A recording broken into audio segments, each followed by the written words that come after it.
Warning, the following ZipRecruiter radio spot you are about to hear is going to be filled with F-words. When you're hiring, we at ZipRecruiter know you can feel frustrated, forlorn even, like your efforts are futile, and you can spend a fortune trying to find fabulous people, only to get flooded with candidates who are just fine. Fortunately, ZipRecruiter figured out how to fix all that. And right now, you can try ZipRecruiter for free at ZipRecruiter.com/zip. With ZipRecruiter, you can forget your frustrations because we find the right people for your roles fast, which is our absolute favorite F word. In fact, 4 out of 5 employers who post on ZipRecruiter get a quality candidate within the first day. Fantastic. So, whether you need to hire 4, 40, or 400 people, get ready to meet first-rate talent. Just go to ZipRecruiter.com/zip to try ZipRecruiter for free. Don't forget, that's ZipRecruiter.com/zip. Finally, that's ZipRecruiter.com/zip. Hey, warmer from the hello! Welcome to lovely Las Vegas for Coast to Coast Hoops with myself, Greg Hoops Peterson, now part of the VSiN Family Podcast. We've got an excellent podcast for you as we've got the Mountain West Conference Preview Edition today as we are going to be taking a look at every single team in this conference, including the newcomer in Grand Canyon. That's going to make this a whole bunch of fun. Here in segment number 1, we're going to be taking a look at the betting trends and the styles of play that we've got here in the Mountain West. Segment number 2, Sean Pauly does such great work over at the Field of 68. Taking a look at this great game that we all know and love. He is out here on the West Coast, much like myself, as a matter of fact, in the lovely state of Nevada. We're going to be breaking down all these teams, all these coaching changes and the rosters with him. And then in the final segment, I'm going to get you guys my projector or finish for this wonderful league. If you've got a question, comment, segment idea, what have you for this podcast, you do have one of 2 ways to be able to fire those in. First one is my Twitter/X timeline at gunit_D1. Keep in mind, letters CM, they mean does not matter. So as per usual, please do send these into the timeline. And the other way is find an Apple Podcast review. If you rate this podcast 5 stars, it is very much appreciated. And then from there, you're able to fire in whatever you'd like to hear on this podcast via that 5-star review. While I did not get in any Twitter/X questions today, everything is powered by EdgeBoost. EdgeBoost is making sure that bettors are able to have access to their funds whenever and wherever they want. That 100% of gambling transactions will always be approved. When you go to edgeboost.bet, put in that promo code of Greg, G-R-E-G. That's going to get you a dollar for dollar match on your first deposit up to $25. And now let's get down to business and take a look at a Mountain West that got a team into the Sweet 16 last year, with Colorado State being that team. Typically it's San Diego State, and well, they made the NCAA tournament. That was a little bit less than savory for them, but still made the NCAA tournament. And with regards to the conference, it's just a very interesting divide between the teams that they really focus on offense and the teams that they really focus on defense. Last year, your top team in the conference in terms of defense was obviously San Diego State, 14th in the country in terms of points allowed on a per possession basis, but now you bring in Grand Canyon, who they were 13th in the country in terms of points allowed on a per possession basis, and New Mexico, I actually am mistaken, they were 11th in the country in terms of points allowed on a per possession basis. So we have really seen the defensive effort in this conference get a little bit better. Now New Mexico undergoes a coaching change, but the man that replaces Mr. Richard Pitino from UC San Diego, Eric Olin, his San Diego Tritons were number 3 in the country in terms of points allowed on a per possession basis. So we have really seen a, shall we say, heightened effort in terms of being able to defend, and the teams that have been able to play rock solid defense have been the ones that have been rewarded in this conference. As Colorado State, they were 58th in the country last season in terms of points allowed on a per possession basis. Boise State was 62nd in the country in terms of points allowed on a per possession basis. And then when you dive down the board and you take a look at the teams that were not playing defense, these were the ones that were just absolutely lambasted. As Fresno State, they were well outside the top 275 in terms of points allowed on a per possession basis. I believe that they actually clocked in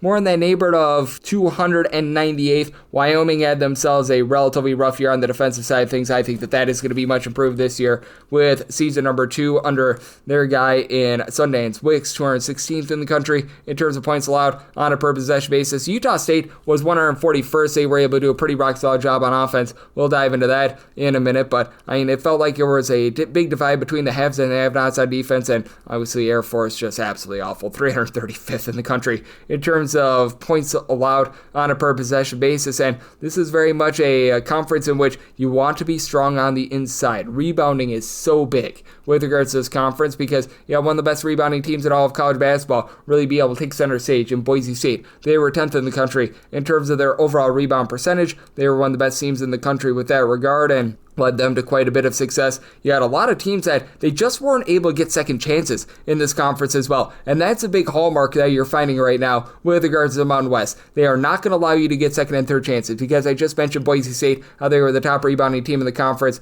Teams only got 19.9% of their missed shots as an offensive rebound. That was number one in all of college basketball against New Mexico, who I just mentioned, 77.2% defensive rebound percentage. So opponents were only grabbing 22.8% of their missed shots as an offensive rebound. That was number 11 in all of college basketball. We saw what Colorado State was able to do last year in terms of their run in the NCAA tournament. They were 35th in the country with regards to defensive rebound percentage. Nevada, even though they had a rough year, they were 29th in the country in this category as well. So you had a lot of teams that were able to do a nice job not allowing second and third chances, while San Diego State wasn't necessarily one of those supreme teams, with Magoon Gwath give you over 2.5 blocks per game. That's because they would have their shot blocked and then they would get an offensive rebound, and those do count as offensive rebounds, so that's why their numbers are a little bit warped, but it really is winning from within the conference, as you don't necessarily have a lot of teams that were going bombs away from three-point range last season. Obviously, you're going to have a few outliers, but I mean, for San Diego State, a team that was able to make the NCAA tournament, it was very up, down, all around for them. San Diego State,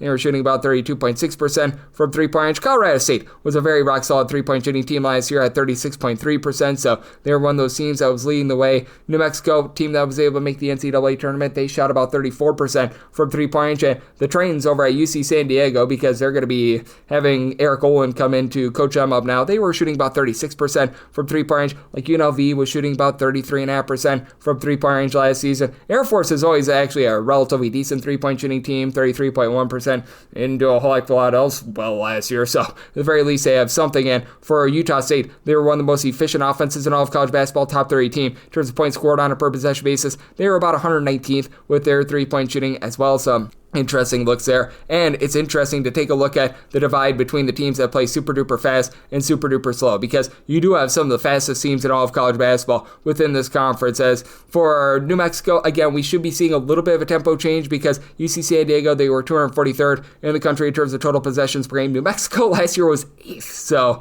that was one of your faster teams in all of college basketball. But Grand Canyon was running it and gutting it last year as well, 19th in the country in terms of total possessions per game. So they're going to be bringing in up-tempo style. UNLV was always a team that, under the Kruger regime, they were relatively slow, 312th last season in terms of total possessions per game. I do think that Josh Pastner is going to be bumping that up a little bit. Colorado State was one of those teams that always played relatively slow and controlled, 275th. I would think that Ali Farouk-Benesh is probably going to be keeping that going a little bit. And then for San Diego State, always a very slow and controlled team, 257th in the country in terms of total possessions per game. So you do have quite a few teams that they like to be able to slow it down. At Wyoming, one of those teams that played quite slowly last year as well, to 324th in the country in terms of total possessions per game. And if you're taking a look at the Mountain West, obviously you've got a lot of elevation, with obviously having to go to Wyoming, Colorado State, Colorado Springs. You go down the list, and that always puts a little bit of a premium on these home teams, in my opinion. And if you take a look at the against the spread mark that we saw in Mountain West play with regards to these home teams, most of these teams are much better at home rather than on the road. Air Force was just a lost cause last year, 3-13 against the spread at home. UNLV just doesn't have a big home court advantage, because everyone wants to go to lovely Las Vegas, 7-11-1 against the spread at home. But Fresno State, for as bad as they were last year, and boy were they bad, they went 9-3-2 against the spread at home last season. So I mean, that was a yay verily moment for them. San Jose State, a team that was catching a lot of points at home, 11-4 against the spread at home. Boise State was 7-4 against the spread at home. Colorado State, 11-5 against the spread at home. Utah State was 9-7. Nevada was 9-8 against the spread at home. Wyoming a break even, 7-7. New Mexico 7-8 against the spread at home, and then San Diego State 6-8 and no pushes at home last season. Then if you just take a look at the way that these teams were able to play as underdogs were the teams that were really able to bark in this conference last year, headlined by San Jose State going 16-7 against the spread as an underdog. Now, Nevada was a dead dog, 1-6 against the spread as an underdog. So same was Air Force. Air Force 8-17 against the spread as an underdog. UNLV was 7-10 against the spread as a dog. But Fresno State even 15-12-1 against the spread as an underdog. Boise State was 4-2 against the spread as a dog. 5-4 was the mark of Utah State when they were in the underdog role as well. So quite a few of these teams were able to rise up and do a relatively rock-solid job. And with the Mountain West, I know that they always get dogged for the fact that they don't necessarily do a great job when it comes to the NCAA tournament, when it comes to being able to make the deep run in March, what have you. But the conference as a whole was not too bad in non-conference play last year. Nevada and San Jose State both went 8-3 against the spread in non-conference play. You had Wyoming go 6-3-1 against the spread in non-con play. Fresno State 6-4-1 against the spread in non-conference play.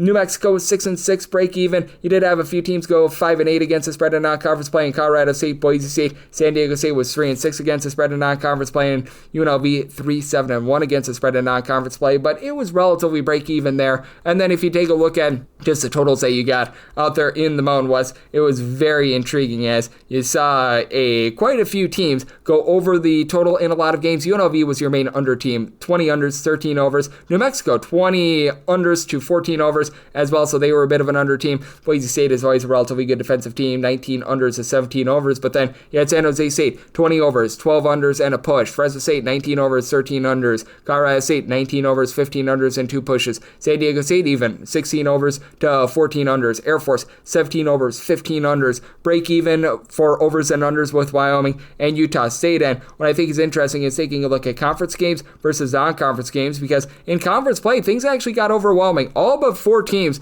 had a mark of at least 52.3% to the over. Air Force was 11-10 to the over in conference play. Nevada was 12-10 to the over. Colorado State was 13-10 to the over in conference play. Now, you didn't necessarily have one demonstrative team. Your top over team in the conference was Fresno State at 13 overs to 8 unders, but in Utah State, San Jose State, 13 overs to 9 unders for both of those teams. For New Mexico, 8 overs to 14 unders. They were by far your top under team. UNLV, 10 overs to 12 unders. Boise State, 10 overs to 13 unders. And then Wyoming, 9 overs to 12 unders. And if you look at the newcomer that's going to be coming in Grand Canyon, they're a very interesting case study, as they were a team that was able to play quite a few overs because they really sped up their tempo last season. It feels like it's a different Grand Canyon team every single year. 17 overs to 16 unders for them last season. And if you take a look at the way that they fared in terms of an against the spread record, they were actually a very disappointing team last year in terms of covering spreads, just 13-20 against the spread, mainly because they were just set as such big favorites that they weren't able to cover those numbers.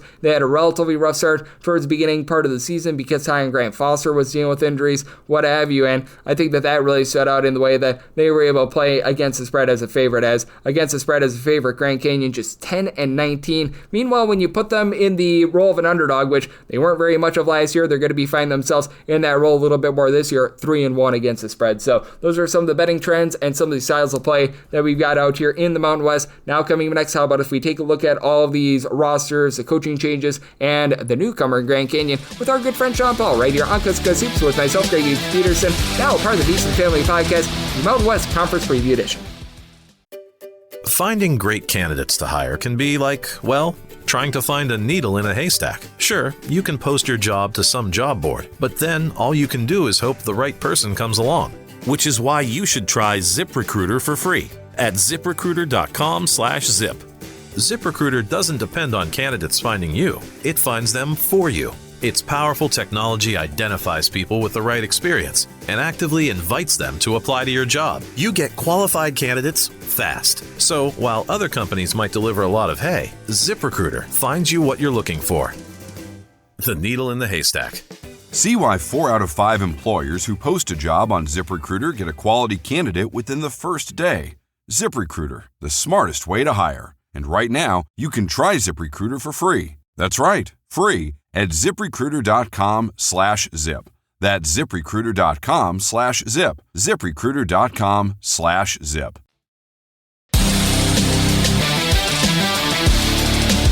And we're back here in lovely Las Vegas for Cuz Soups with myself, Greg Peterson, now part of the VSiN Family Podcast. Always great to be joined by this man, as he has joined me in the past for the Mountain West Conference Preview Edition, and he's joining me once again. We've got Sean Paul aboard. He does such great work over at the Field of 68. He does some great work with another one of our good friends in Rocco Miller with the Mid-Major Show over there when the season goes along. Those guys are just such a wealth of knowledge on that front. Sean, he does a great job of being able to analyze all 364 Division I teams. And for Sean, I know that he is very much getting set for what is going to be an incredible year of college basketball. You're able to follow Sean on the old Twitter/X at his first and last name, Sean Paul. That is SEAN. So you want to note that.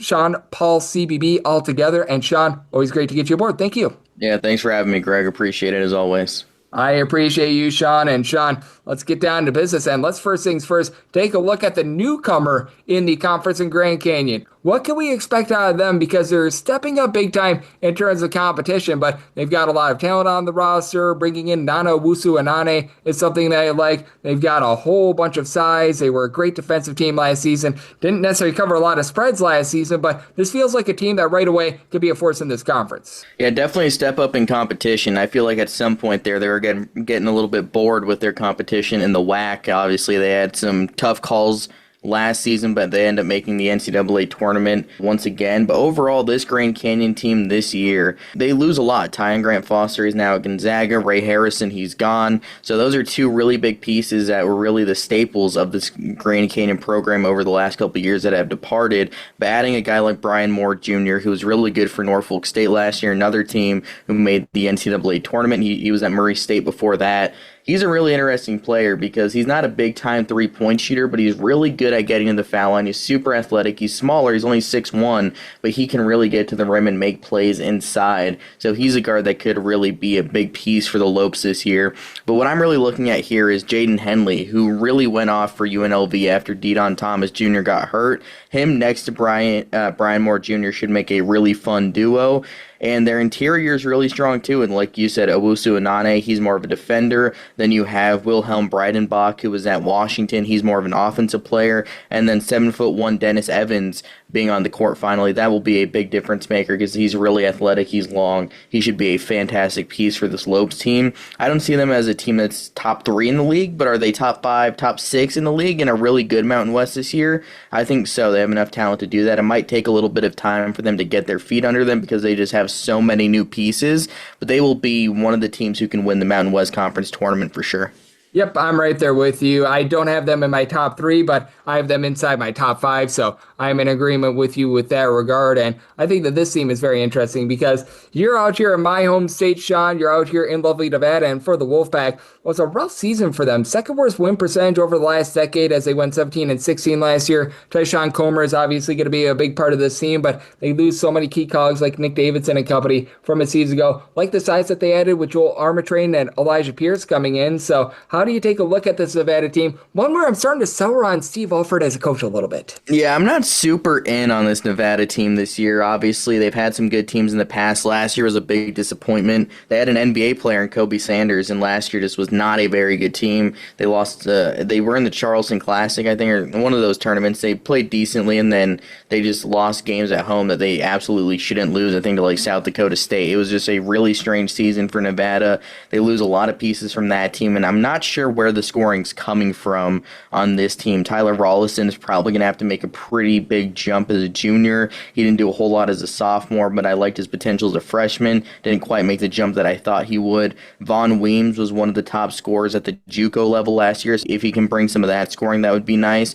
I see a solid defensive team. I don't know how they're more than one of the worst offensive teams in the Mountain West. There's just not a lot of scoring here unless one of the freshmen really pop off or Vaughn Weems averages like 17 points per game. There's not a lot here that I love offensively. There's not a ton of shooting. There's not a lot in the wing department. So this Nevada team is probably going to be like a bottom 5, bottom 6 team for me in the Mountain West. Yeah, I'm right there with you. I am not in on the Nevada team, so I feel you there. And then this team I think is interesting because when I take a look on paper, Wyoming is not necessarily a team that pops with a whole bunch of talent, but I think that Sundance Wicks is a really good coach. And Yamanachi Williams, he's got a lot of good versatility at 6'10". Tyree Ianacho is a guy that's able to do a little bit of everything. I think Tuki Tainamo in season 2 in this offense is going to be able to shine a little bit more as well. I don't foresee Wyoming being an upper half of the conference team. I foresee one of those teams being one that probably loses a lot of close games, but a team that you probably don't want to play because they make things difficult for you. I mean, I feel like we've seen, like you said, Sundance Wicks be a very good coach so far throughout his career at Green Bay. What he was able to do there is pretty impressive. And even last year, I mean, he didn't have a full offseason to do a whole lot, and they were able to really get in the mix and win some games. A lot of people probably didn't see them winning. Obviously, they had Obi Agbim, who ended up going to Baylor, and he was a great player for them, and he's going to be very well missed because I don't think a lot of people knew he had that kind of game because he was at the D2 level before, but he ended up going off and being really good. Their transfer portal haul was, I don't love it. I mean, I felt like they could have done a lot more. Leland Walker is a guy that I like coming over from FAU. He was at Eastern Kentucky before that. He could be pretty solid, but I'm not loving the rest of what they brought in. I think this is another team that's going to finish near the bottom of the conference, but Walker could be like a guy who averages 15-plus points per game because he's going to have that opportunity. He's going to have the ball in his hands, and he can kind of fill that role that Obi Agbim had last year for the Cowboys. Yep, I'm right there with you. I think that it's going to be some struggles for Wyoming, but if you're looking on a betting perspective, being able to get double figures with them, they might be able to cover some of those games, as Sean Paulo does such a great job. Especially at home. Like that home, that place is tough to play, the elevation, and they always seem to pull off a couple upsets at home every year. Yep, total agreement with you there. As Sean Paulo does such great work over at the Field of 68 and Action Network, joining me right here on Coast to Coast Hoops for the Mountain West Conference Preview Edition. And San Jose State is always one of those tough teams as well. They made you a lot of money last year, even though the straight-up record wasn't great. Now, they lose pretty much everyone other than Jermaine Washington, so they're going to be looking at Kobe Garland, Javon Hanna to be able to fortify the backcourt. Ben Rosenborough, he's a former top 250 recruit that comes in, and I like Yafat Mundi for Iona. It just feels like with San Jose State, it's always an issue with Tim Miles' coach teams. He doesn't seem to have a lot of depth, and I think that could be to the detriment, once again, of San Jose State. Yeah, it's really interesting just the differences in the San Jose State teams throughout the past couple of years. Like a few years ago, they had some really good bigs with Sage Tolbert and Ibrahima Diallo, and then the last couple of years the bigs haven't quite been up to par. I think a guy like you said, Yafet Mundi, he could be a really solid big, but he's 6'8". He's not one of those like 6'10", 6'11 guys, but I do think he'll be a very solid overall player for San Jose State. But again, another team pretty lean in the talent department. I think Jermaine Washington could be in for a bit of a breakout season. Colby Garland coming over from Longwood, he was at Drake before that. He'll probably have the ball in his hands a lot. Javon Hanna from Western Michigan, he can get some buckets, and he'll probably have to because this team just isn't super talented from top to bottom. And last year they had Josh Aduje and Latrell Davis doing a lot of the scoring, and they weren't a very good team last year. They had a couple close games. I think one against San Diego State they could have won. They ended up blowing that big lead. That team was more talented than this year's team, and that team wasn't very good. So to me, that speaks that this year's team is probably going to be a bit near the bottom of the conference once again. Yep, I think that they're going to be in for a little bit of a rough year myself. I do think that they avoid the complete sell, though, because my dead last team is Air Force. They were not good on offense. They were not good on defense. They've got a 7-footer, Wesley Chalkowski, who's a starter who averaged 2.1 rebounds per game. I don't know how you do that at 7 feet tall, but I foresee another very rough year for Air Force. So unfortunate because they've got such a good home court advantage and home court elevation, but they don't have the talent to use it. No, I mean, it's going to be really hard for a team, an academy team, to be able to win a lot of games because they're not really adding guys from the portal. It's worse than the Ivy League. Like, at least some Ivy League teams can add guys from the portal. That's not really the case for any of the academy teams. You don't really see them adding any transfers. Like you said, Wesley Silahusky is going to have a really big year. I think some of the rebound stuff could be a byproduct of their defense. He's a solid overall offensive player. Shot 50% from the field, 8.7 points per game. He shot 28% from three, so obviously not very good in that department. But if you leave him open, he can hit one. 7 foot, 240 like that. He's going to be a bit of a problem in the Mountain West just because of his size, and he's a pretty efficient overall scorer. So him being their best player is solid overall, but they don't have a lot of known commodities besides that just because they end up adding so many players, and you don't really know which of the freshmen are going to pop because it's just tough to know because there's like 15 of them. So Air Force is going to be the worst team in the conference more than likely, and any of the guys that they have that are going to go off are probably going to end up transferring to a bigger school where they don't have to do the military commitments and all that. So Air Force is probably going to be the worst team in the conference for the foreseeable future. Yeah, I'm thinking the exact same thing that you are. I know that Mr. Scott, the coach over there, is doing his best, but he's fighting an uphill battle right now. And for Colorado State, Ali Farouk-Manesh is the team's new coach. This is going to be a lot of fun, as anyone that is a hater of Kansas absolutely loves Ali Farouk-Manesh, and I think that there's quite a bit of talent here. They lose a lot of the guys from last season, other than really Rashawn Mbea. Hopefully I said that correct. 7 points, 3.5 rebounds per game, but Kerry Booth, I think, has some upside down low. Jevin Munoz is a little bit of stat sheet suffer from Florida Gulf Coast. Brandon Rechsteiner, just out of necessity, had to play some point guard over at Virginia Tech last season. I don't think that they're going to be the same same team that they were a season ago, but I foresee some upside here with Colorado State. I think Ollie Frukmanesh is going to be a solid coach right away. Yeah, they won't be projected to be an NCAA tournament team entering the year, but I do think they have that kind of upside. When you have two guards coming in like Jevin Muniz and Josh Pasquarelli from FGCU, and Muniz and Pasquarelli at Marist, that's going to be a really good duo to watch. I thought Pasquarelli could have went high major, and he ends up at Colorado State, obviously a little bit below high major, but he is a really big-time scorer. Jevin Muniz, he's a really fun player to watch because he can be such a mismatch with his 6'6" frame, his passing, his ability to post up and score inside. He was really good for FGCU this year. He's at Delaware State before that, went up a little bit in terms of competition, ends up being really good in the ASUN, which was, I would say, was a pretty good conference last year, and now going up even more. I think his size will make this a very easy transition to the Mountain West Conference. Rashawn Bemba, he's a really fun player to watch, like a poor man's David Arati in a way, just with the size, and he's always going to be really productive because of how tough he is, how good he is defensively, and if he can make a step offensively, that'd be huge. And then Kerry Booth, coming over from Illinois, started his career at Notre Dame. He's got a lot of talent. He's got a lot of intangibles. It just comes down to putting it together and having a full season where he's in the rotation, where he's a capable 15 to 25 minute per game guy. He can shoot the ball. He's super athletic. If he can put it all together, that is going to be an absolute steal for Colorado State. But this is a deep roster. I like a lot of what they have. This is a top 5, top 6 team in the Mountain West, just like Grand Canyon. Wouldn't surprise me if they end up making the NCAA tournament.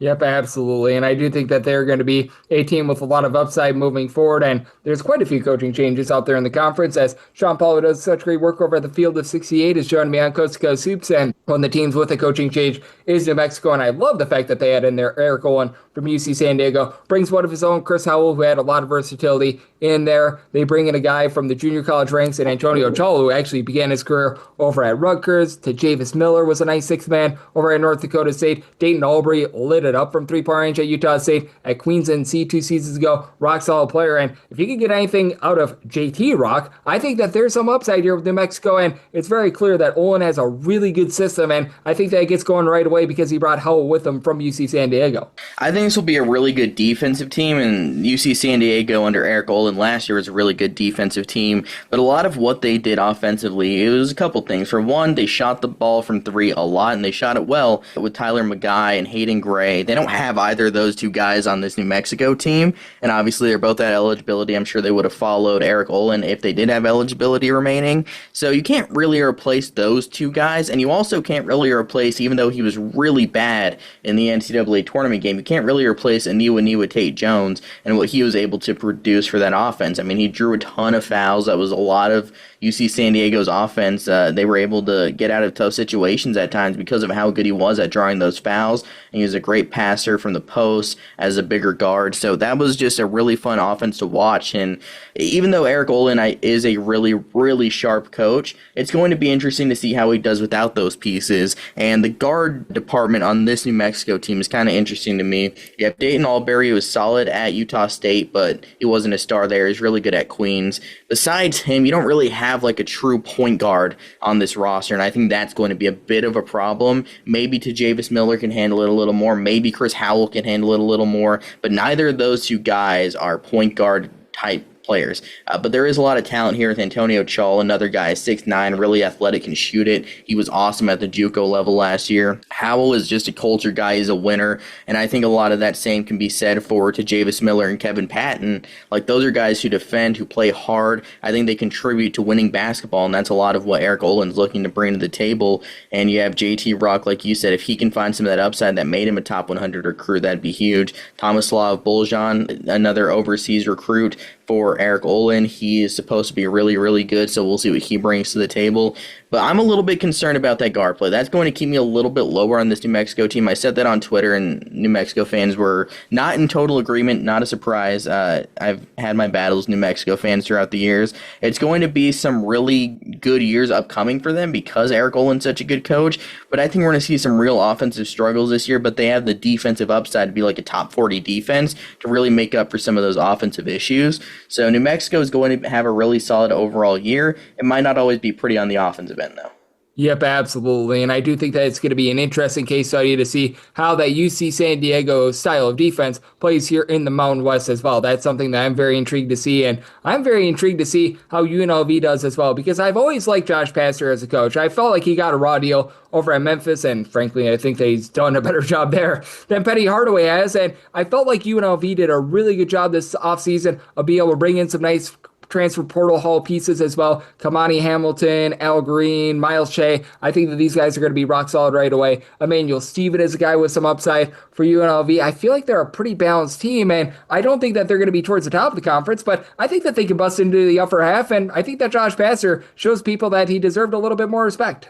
I think this is definitely the biggest boomer bust team in the conference. They definitely have that upside with some of the pieces they added, like a Dre Gibbs-Lawhorn from Illinois, like an Emmanuel Steven from Arizona, like Laji Dembele. Some of these, and Nas Cunningham, of course, can't forget about him because he was a big-time recruit once upon a time before falling down the recruiting boards a little bit and ending up at Alabama, not playing a whole lot. But if some of these pieces can hit the way that their recruiting rankings said they were supposed to hit, especially a guy like Dre Gibbs-Lawhorn, that really boosts the ceiling for this UNLV team, because if Gibbs Lawhorn's like a 12 to 14 point per game guy, and he had some bright moments at Illinois, but just was never really able to crack the top 2, top 3 guard positions on that team, if he's able to be a really reliable 12 to 14, 3-4 assist guy per game next to Miles Shea, and we know what he can do because of his year at Chattanooga and his year at UC Irvine, then we're looking at a really good backcourt here, and then it's about filling out the other pieces. Kamani Hamilton's kind of a guy you can slide in at the 4. You know he's going to defend. He was great at that. He's just not a very good shooter. So if you can fill the other pieces and figure out what works best and put the pieces of the puzzle correctly, this is a UNLV team that could be top 5 in the league. If the pieces don't fit and the talent doesn't overall work out together, then this could be a bottom 6 team in the league, bottom 5 team in the league. It could bottom out pretty quickly just because they have so much talent, but they have so many pieces that haven't really played together, that haven't really fit yet. So it wouldn't surprise me if the bottom fell out a little bit here. Yep, absolutely. And I do think that it's going to be an interesting case study to see what happens with this team this season as well. And this is a team that has been about as steady as they come the last few years out there in the Mountain West, and that'd be Boise State. Now, Tyson Dagenhardt was there for about 500 billion years. He's now out of eligibility, but you bring back Andrew Meadow, you bring back Devon Buchanan, 2 rock-solid pieces from this team. Pearson Carmichael is back as well. And, I mean, this could be one of the best pieces in the entire conference. Dylan Andrews, who was a 2-year starter over at UCLA 2 years ago, really had a massive year. How do you take a look at a team of Boise State that I feel like they got a really good replacement for Alvaro Cardenas and Dylan Andrews? They bring back quite a few pieces from a season ago, but sometimes it just feels like there's that one piece that they are missing from them to go from being good to being great. Yeah, I think it's probably the 3rd best team in the league is what I'm kind of looking at here for me. Dylan Andrews is going to be one of the best players in this conference. Like, if we were having a discussion about the Big Ten this time last year, it would have been, wow, Dylan Andrews, his last 7 games of the year for UCLA was awesome. Is he going to do that again in 2024, 2025? And the answer is no, he couldn't do it. But now he's going to have a lot of chances to put up big numbers in a really good system. I think he will be a big player for Boise State this year, and they've had some good guards throughout the years. Last year, I felt like their guard play is a little bit lacking at times. If they're able to get him to score the way he's been able to in the past, this Boise State team is definitely making the NCAA tournament in my eyes. You have a guy like R.J. Keene, who's a great glue guy, one of the better glue guys in college basketball. You have Pearson Carmichael, who kind of appeared out of nowhere because they burned his red shirt midseason. He's a big-time shooter. Andrew Meadow, he really impressed last year. Javen Buchanan, I think the 2nd year being in the system, coming from the NAIA level, he could be a guy that erupts a little bit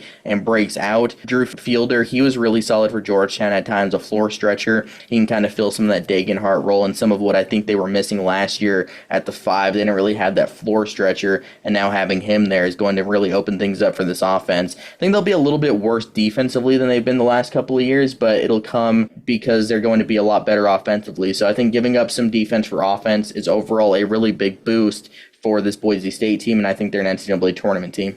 Yep, I do think so as well with Boise State. I think that they're going to be very rock solid in the conference once again this season. I don't think that this team is going to be, though. For Fresno State, 6-26 last season, all sorts of brutal for them. They bring back Zayon Collins and Mikael Robinson, but I still don't know why Vance Wahlberg was hired on as their coach. I still don't know why Vance Wahlberg was hired on as their coach. And I think that this is going to be pretty much a dumpster fire, much like it was last season. Hopefully this time without a gambling scandal. Yeah, that was a very puzzling hire. It didn't really make sense at the time. It clearly didn't make sense throughout the season because this wasn't a very good team. But Zayon Collins had a really good season. He had a lot of assists. He's a really good driver, not much of a shooter, but he is a really solid overall point guard. Jake Heidbreeder, big-time shooter, was in this conference at Air Force before, went to Clemson last year. David Douglas, that was a guy I liked at Green Bay as a freshman. Now he's in his second year at Fresno State. Maybe he unlocks a little bit of something, but yeah, this is going to be one of the worst teams in the conference. Just, they're going to play fast because that's what Vance Wahlberg wants to do, but I'm not sure they really have the pieces that indicate this team should be playing fast, and that was the case most of last year. This isn't going to be a very good team, and they'll probably maybe be looking for a new coach after this year. Yeah, I think Wahlberg's contract is up anyways, so maybe they'll be looking for a new coach. Wahlberg is like 70 years old as well. It just made no sense whatsoever why they made this hire. So, yeah, I'm right there with you, as we do have Sean Paul, who does great work over at the Field of 68, joining me right here on Coast to Coast Hoops. Now, I'm feeling good about this team, as Jared Calhoun was a very good hire for Utah State. They bring back Drake Allen, their leader in assists, Mason Fosloff, who was able to give the team 15 points per contest. MJ Collins was a starter at Virginia Tech. Nice piece for Vanderbilt last season. Carson Templin found himself down low last year. Tucker Anderson returns. Kobe King is in there. I look at this team, and I don't think that they're quite the number one team in the conference, but I think that Utah State at the very minimum is a top three team, and I love the fact that they bring back Fosloff and Allen in the backcourt. Yeah, this is a number 2 team in the Mountain West for me, and I think this is another team that's going to make the NCAA tournament. Mason Fosloff is one of the best players in the conference. If he wins Conference Player of the Year, I wouldn't be the least bit surprised. He made a big jump as a sophomore. I think he'll make an even bigger jump as a junior. He is a big-time player for Utah State, and adding guys like MJ Collins, he's going to contribute as a 3-and-D guy. He needs to get that 3 a little bit better, but his defense will be really good. Gary Clark, that was a guy that was a big-time defender at Texas A&M Corpus Christi and then at Tarleton State before that. I think he'll make a big impact on that end of the floor. Really good rebounding numbers. He's a very solid, just contribute to winning kind of guy. Tucker Anderson, I liked him a lot his freshman year. I liked what he was able to produce when he got minutes last year. 6'9", can shoot it. Another offseason in a Mountain West weight room probably won't hurt. He's going to be a nice shooter for this team. And the key for me is kind of what are you getting out of Colby King? Is he going to be a guy that can play next to Mason Fosloff and be really consistent, be kind of that guy that he was a couple of years ago at Tulane, where he was able to really be a consistent scorer? Or is he going to be what he was at Butler last year, a bit of an uneven season? I think it's going to be somewhere in the middle, and he's going to be an overall consistent piece for this Utah State team.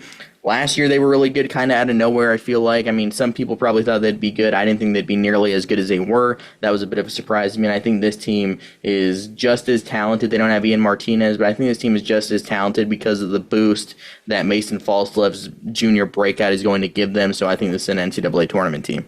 Yep, I think that Utah State is going to be right there towards the top of the conference. Personally, I have them at number 2 as well, and we have to address the number 1 team that I've got. That's San Diego State. Now, questions linger as to when Magoon Gwath is going to be out there on the court as a 7-footer that's able to pop it from 3 and block shots, but you get Reese Dixon Waters back. Miles Bird was a double-figure scorer. Sean Newman Jr. was 3rd in the country in terms of assists per game. Latrell Davis might legitimately be coming off the bench after he was rock solid over at San Jose State last season. This team feels deep. They've obviously got a great coach in Brian Dutcher. I think San Diego State going to be right back at the top of the Mountain West this year. Yeah, this is a top 25 team for me. I think this is a really, really good team. Torvik's rankings has them as the 45th best team in the country, 16th best defense. That could be true, but 75th best offense is where the difference is going to be made in my eyes. This is going to be a good offensive team this year, too.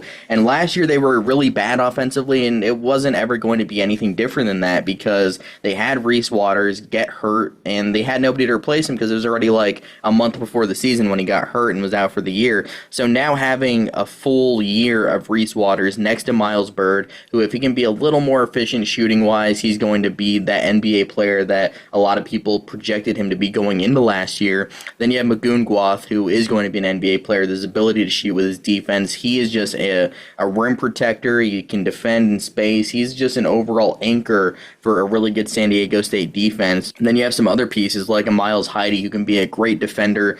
He shot 73, or a great overall player. He shot 73% from the field last year and had to play a lot because of Gwath's injury in conference play. He's just good overall backup big, and having a guy that can fill 10 to 15 minutes and you know you're not going to get a huge drop in production is always a good asset to have. And then having a point guard like Sean Newman's really important because you have all those scorers. You need someone to get them the ball. Sean Newman's going to be that guy. You have Latrell Davis, who's a big-time scorer. San Diego State fans saw that last year. He can pop off for an occasional 20-plus point game, and they didn't have that guy at all last year. So having two of those guys with Waters and Davis is going to be a big-time help. And then you have a couple now sophomores in Taj DeGorville and Pharaoh Compton that I think could be in for a bit of a breakout year. They got some really big minutes as freshmen, got them seasoned a little bit. Now another year in Brian Dutcher's system. I think both will really improve this year. This is a top 25 team for me. Yep, I do think that San Diego State is in for a great year. I have them at the top of the Mountain West personally, and glad to hear that you agree. And Sean, I know you're doing an amazing job getting set for the upcoming college basketball season. You covered all the high majors, the low majors, and so much more. So let the good people at home know what's all on tap for you and how people are able to follow along on social media and other platforms. Hey, you can drop a follow on Twitter at SeanPaulCBB. All my content you want to see will be on there. Absolutely. Sean does a tremendous job looking at this great sport, and every single time he joins me, he lends such great insight. So big thanks to Sean for joining me on Coast to Coast Hoops, now part of the VSiN Family Podcast. And coming in next, it is that time of the podcast to give you my projector or finish for the Mountain West.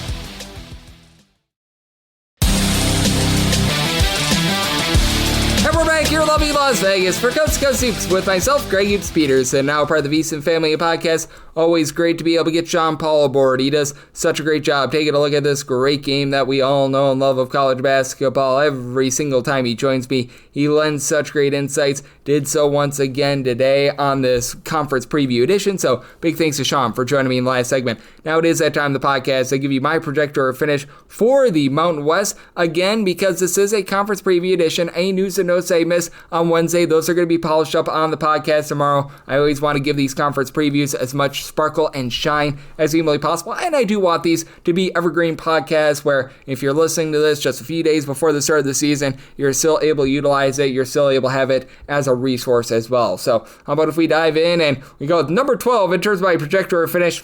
This is an obvious one. Air Force, 347th in terms of total possessions per game last year, 346th in terms of points scored on a per possession basis, 345th in terms of offensive rebound percentage. I still can't believe that Wesley Chalkowski, who gets over 20 minutes a game, he stayed 7 feet tall. He averaged 2.1 rebounds per game last year. He's a starter that gets over 20 minutes a game. He stayed 7 feet tall. It's as if he's avoiding rebounds. My gosh. You've got Kyle Marshall back. He gave you about 7 points, 4 rebounds per game last season. Caleb Walker had 6.5 points, 3 rebounds per game.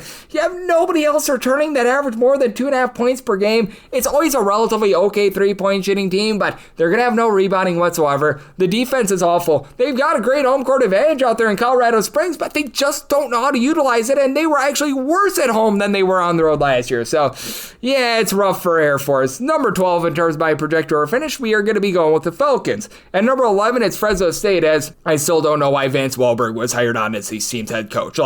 I don't know what they were thinking. They went 6-26 last season, the fewest wins in program history. And now you've got Zan Collins and Mikael Robinson back in the fold. For Collins, 12.5 points, 4 boards, 4.5 assists, 1.9 steals per contest. Stat suffer. Robinson, limited to 17 games last year due to injury, I think, because they had the gambling scandal last year, too. That was less than savory. 6 rebounds, 3 assists, 10.5 points per contest, so nice little bit of stat suffer. Not a lot of 3-point shooting on this team, so they're going to need David Douglas to be able to give them a bit bit of something as he was limited to 6 games. He averaged 6.5 points per contest. 2 seasons ago at Green Bay, 8.5 point per game score, shot 37% from 3. You bring in Cameron Foss, who was over at UMKC last season, 35.5% 3-point shooter, 10 points, 4 rebounds per game. And Jake Heidbreder, I think, could be an X factor. When he was at Air Force a few seasons ago, 15 points, 3 boards, nearly a 40% 3-point shooter during the 2022-23 campaign, but now you lose a lot of the size that he had from a season ago. That's going to be relatively rough, and I just have no faith in Vance Wahlberg whatsoever. They're better than Air Force, but that's about all I could say for them. So,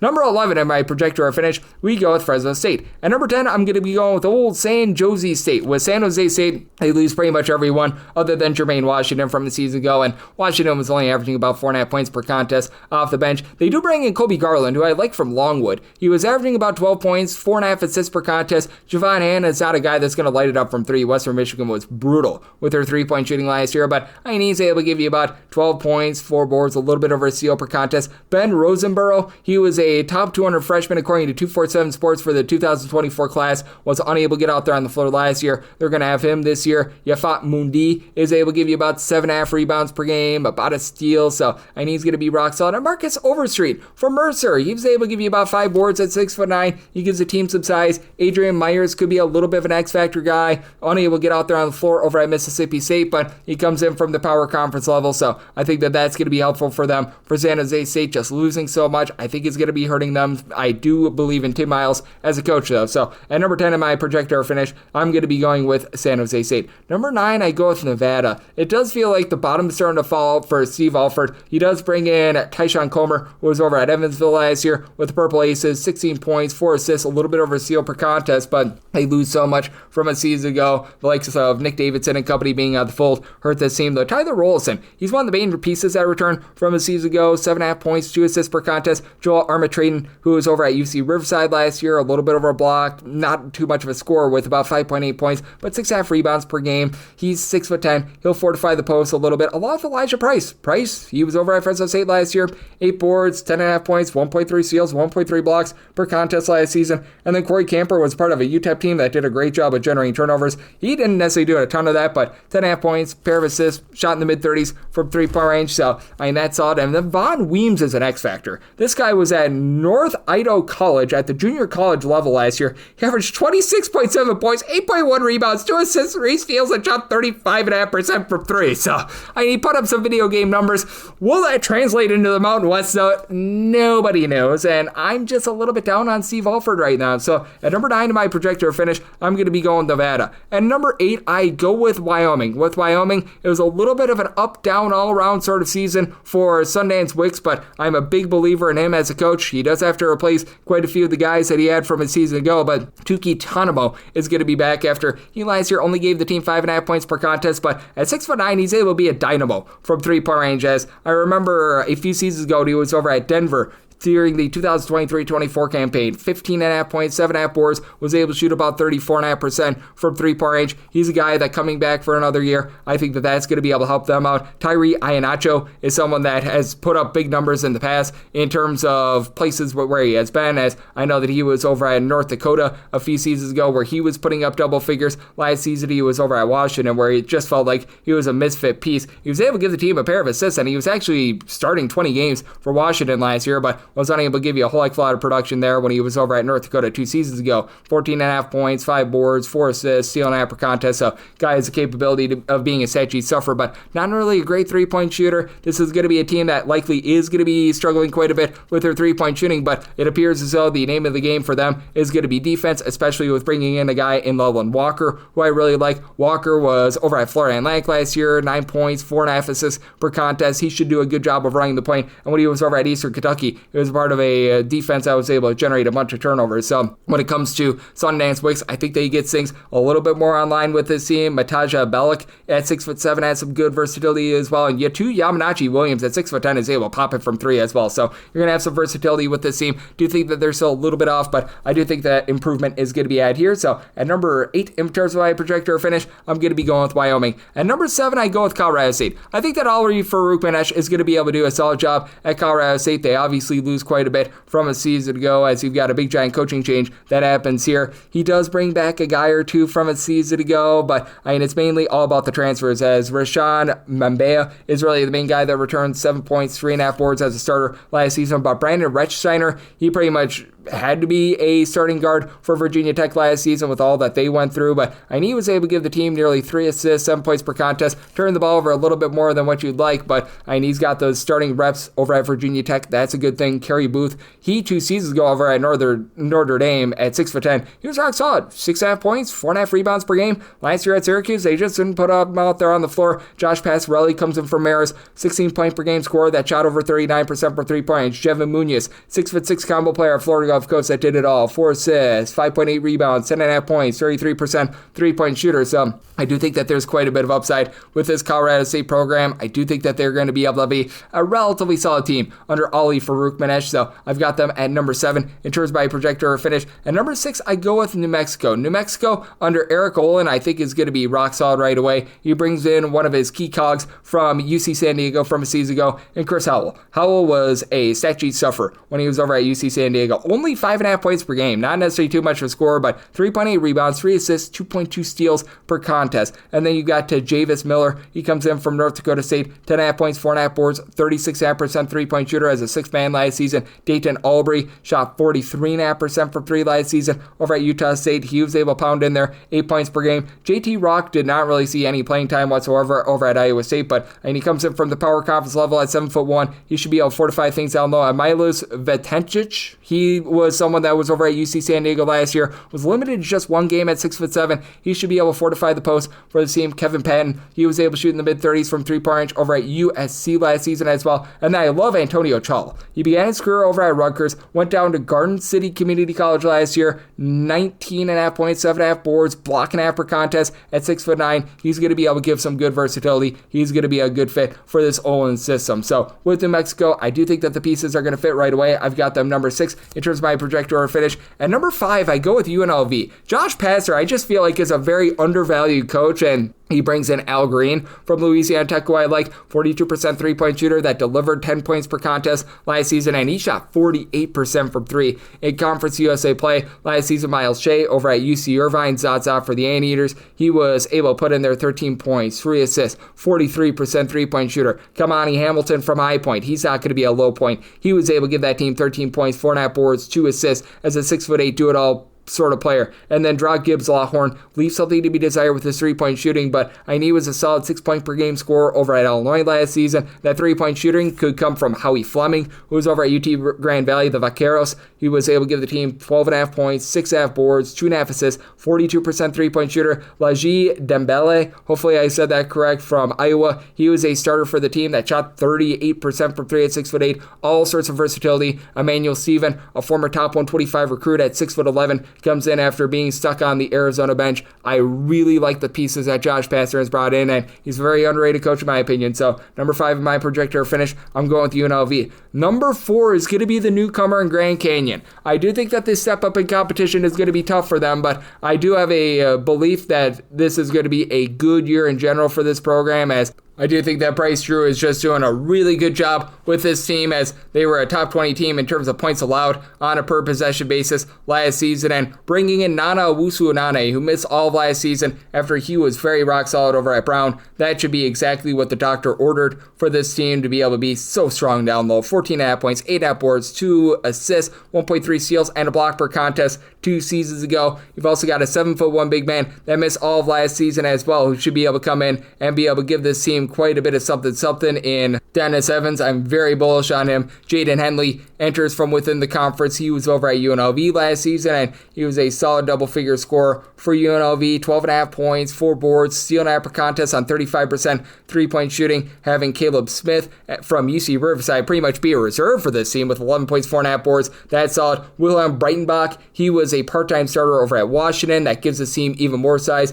And then you bring back a returner in Mekhi Williams, who was able to give the team team, 8 points, 2.5 assists per contest last year. Call Moore, he was able to give you a little bit more, 1.8 steals, 36% three-point shooter. Dusty Stromer is a former top 50 recruit that comes in from Gonzaga. Lots and lots of upside here for Grand Canyon. Obviously a step up in competition. I think that they're going to do a good job of adjusting. I've got them at number 4 in terms of my projector or finish. And number 3, I'm going to go with Boise State. With Boise State, you lose a guy in Tyson Dagenhart who was a heart and soul of that team, and it felt like he was there for 100 billion years. Now you bring back Andrew Meadow, and I love his game. 12.5 points, 4 boards, 35.5% three-point shooter as a 6'7", nice little bit of a combo player. Javon Buchanan is back, 4 boards, 9.5 points. He was a starter for a team that was 25th in the country in terms of 2-point shooting percentage, and they were number 1 in terms of defensive rebound percentage. Teams only got 19.9% of their misses as a offensive rebound, and Pearson Carmichael should be able to help out with that. He is able to give you about 7 points per contest. They bring in Drew Felder from Georgetown as well. He was able to average about 5.5 rebounds per game as a starter. And Dylan Andrews is really the X factor. 2 seasons ago at UCLA, this guy was averaging about 13 points, 3.5 assists per contest. You lose Alvaro Cardenas. He should be able to do a nice job being able to plug in right away. RJ Keene is not necessarily too much of a scorer, but he's able to give you some rebounding as well. And Don Parolin, 2 seasons ago when he was over in the Patriot League,